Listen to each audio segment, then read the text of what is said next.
నిన్నగాక మొన్న boy friend పట్టింది. ఇదే ఇంతసేపు మాట్లాడితే 1 year ఎక్స్పీరియన్స్ ఉన్నదాన్ని. నేనెంతసేపు మాట్లాడాలి మరి? ఆ?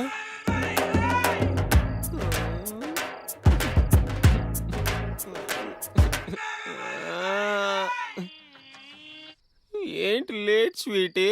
నీ ఫోన్ కోసమే వెయిట్ చేస్తున్నాను తెలుసా? అవునా? ఇంకా నువ్వే చెప్పు. నువ్వే చెప్పు. చెప్పనా?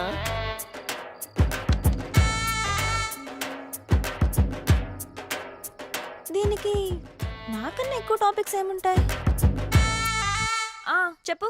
నీ వాయిస్ వింటుంటే కాకరకాయ తిన్నంత సేదుగా ఉంది.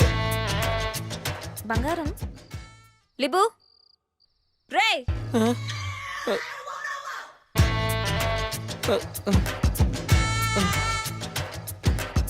అరే అరే రే, అలా జరిగిందా? నిద్రపోయావు కదా? లేదు, నిద్రపోలేదు.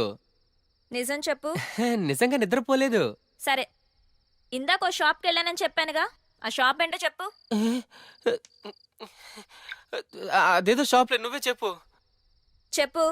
అది సెలూన్ షాప్కి వెళ్ళావు కదా? అమ్మాయిలు సెలూన్ షాప్కి కూడా వెళ్తారా? నిద్రపోతావా? నేనంటే నీకు అంత కేర్లెస్సా? చెప్పు చెప్పు అంటే చెప్పకుండా నిద్రపోతావా?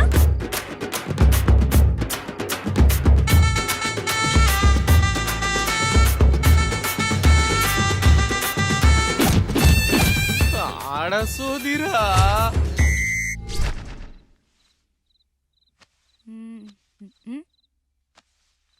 ఏంటే డల్గా ఉన్నావు?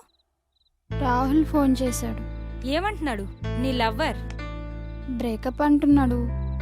థ్యాంక్స్ ఫర్ ఎవ్రీథింగ్ అంటూ కట్ చేశాడు.